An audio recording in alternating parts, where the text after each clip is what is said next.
Hi there. In this video, I wanted to share with you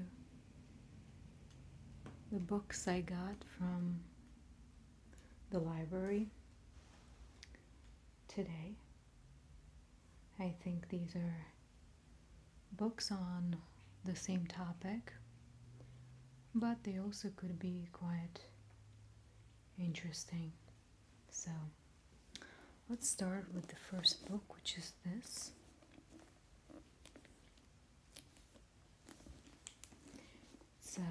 The book is called End a Time to Die: How American Hospitals Shaped the End of Life by Sharon Kaufman. And it's quite an old book. I guess not so old, from 2005. Pages are a little bit yellowish.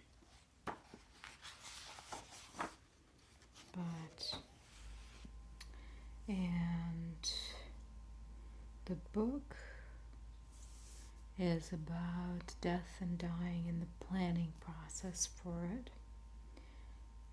because we don't really tend to think about it, and then when the time comes, very little is known about our wishes. So it's quite a thick book, as you can see here. Some stories.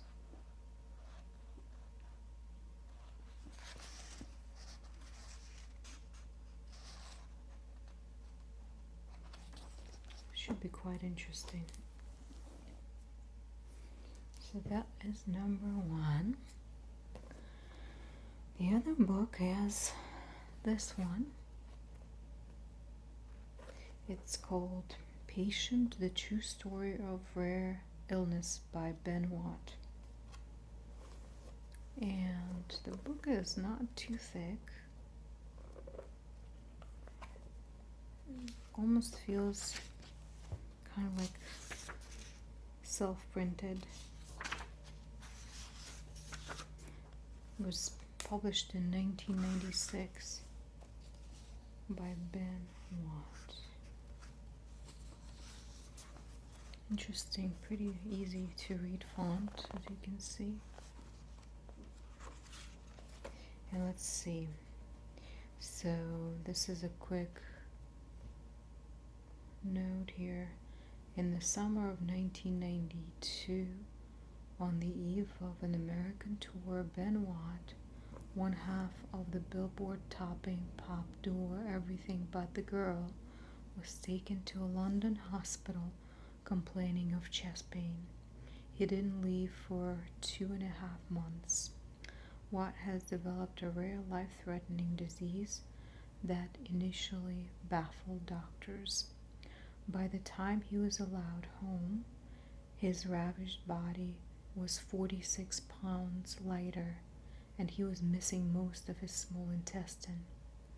Watt injects pathos and humor in his medical nightmare, writing about his childhood, reflecting on his family, and on his shared life with band member and partner Tracy Thorn.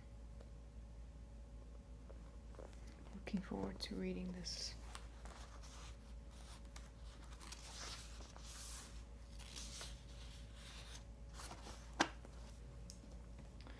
Let's look at this book.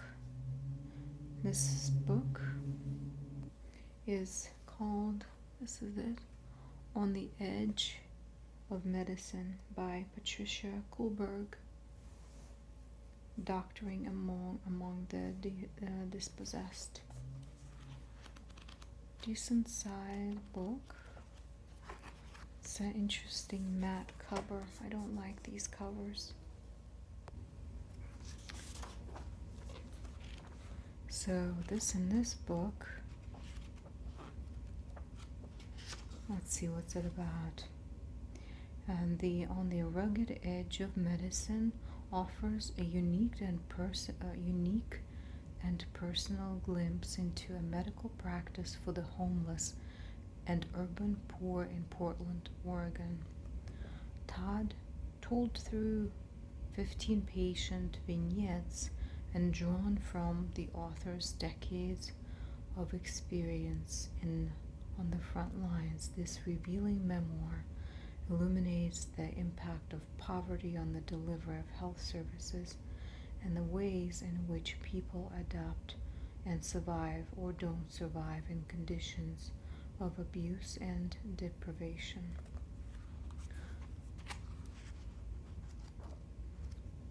Another good book looks like.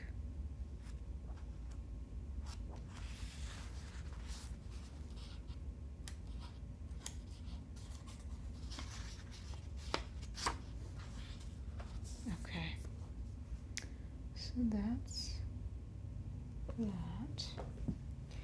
And another book is more cheery. Is this lovely book, Making Rounds with Oscar, by David Dosa, MD. The Extraordinary Gift of an Ordinary Cat. And here it says, they thought he was just a cat. When Oscar arrived at the Steer House Nursing and Rehabilitation Center in Rhode Island, he was a cute little guy with attitude. He loved to stretch out in a puddle of sunlight and chase his tail until he was dizzy. Occasionally he consented to a scratch behind his ears, but only when it suited him. In other words, he was a typical cat, or so it seemed. It wasn't long before Oscar had created something of a stir. Apparently, this ordinary cat possesses an extraordinary gift. He knows instinctively when the end of life is near. Wow.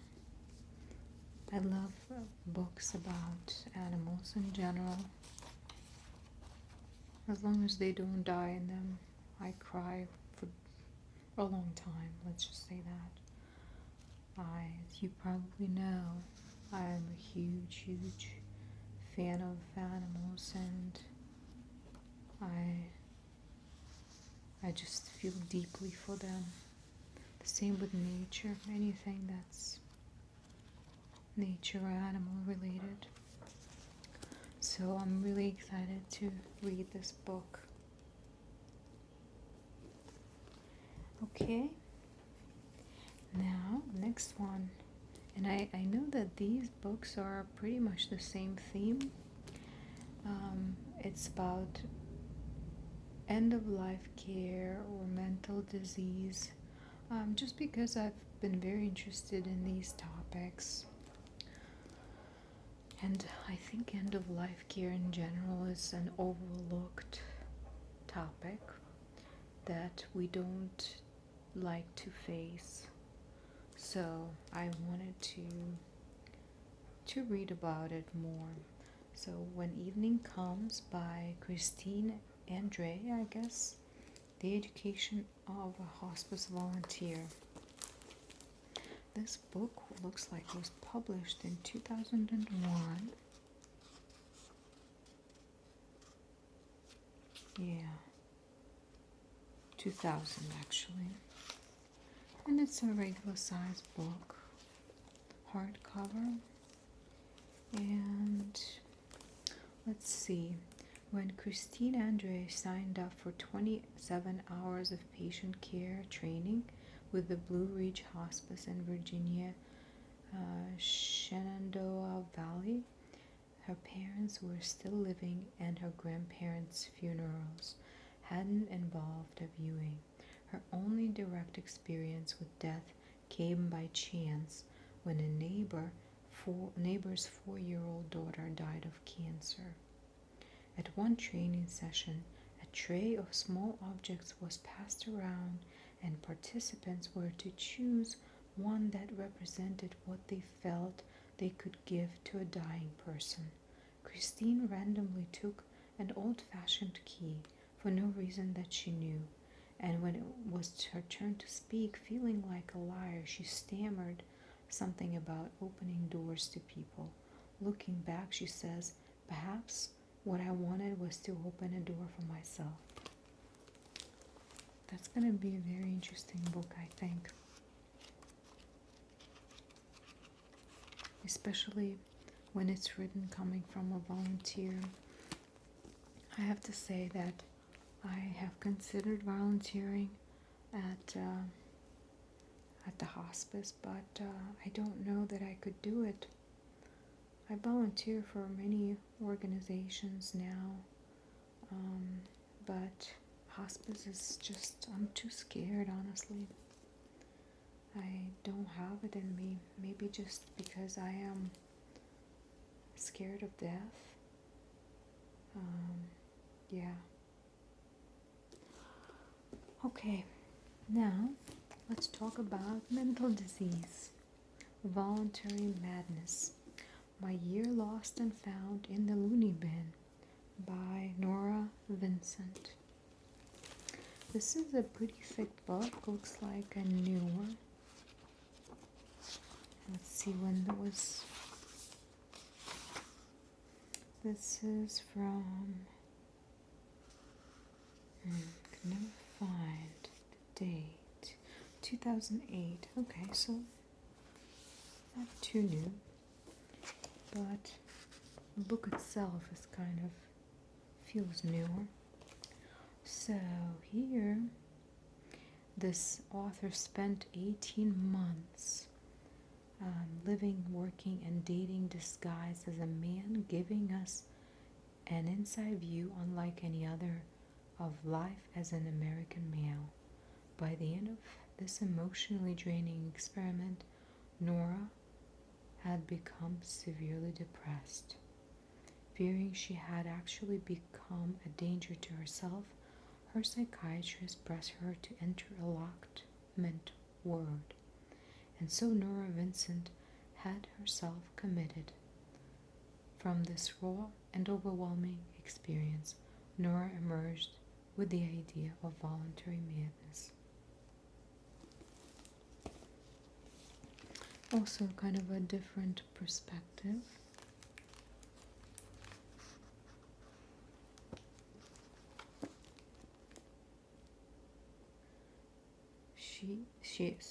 This is her second book. She first wrote Self-Made Man.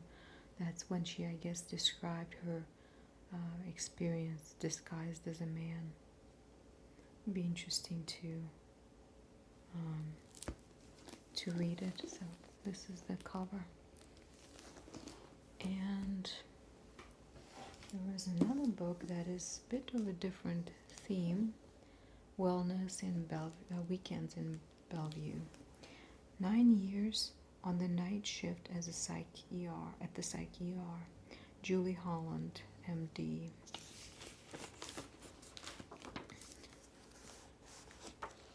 Pretty thick book. I think it was an older book, so it has nothing to do with COVID-19. I know there are a lot of newer books that have been published since then, describing the pandemic from the doctors and nurses' perspectives. So, but I've seen this firsthand when I was working in the hospital, so I don't want to read that anymore. So I read something from 2009. So here, Julie Holland thought she knew what crazy was. Then she came to Bellevue. So for those who don't know where Bellevue is, it's in New York City.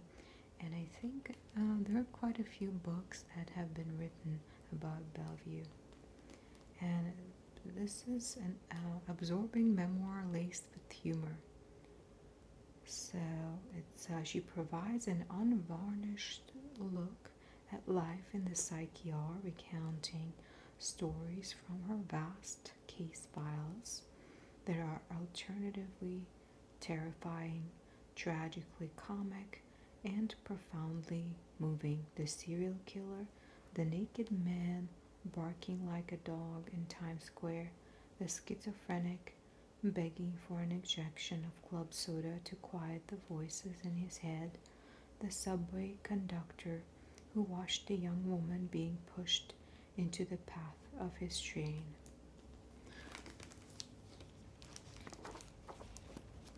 So it looks like this book has been read quite a few times because the pages are a bit worn. They have a little bit of a yellowish look, but overall looks like a pretty good book. Take a look at the cover.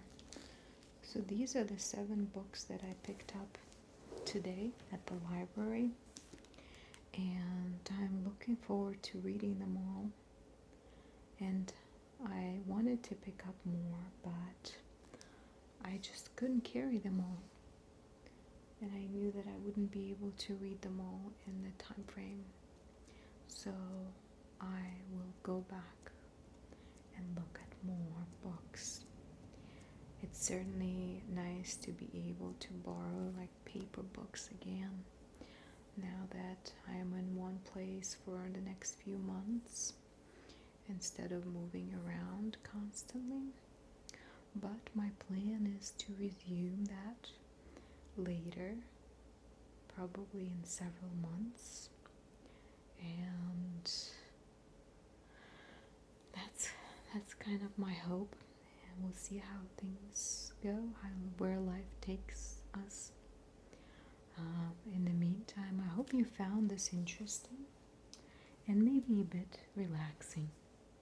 Take care of yourself, and of course, as always, be kind to one another, and most importantly, be well. Goodbye.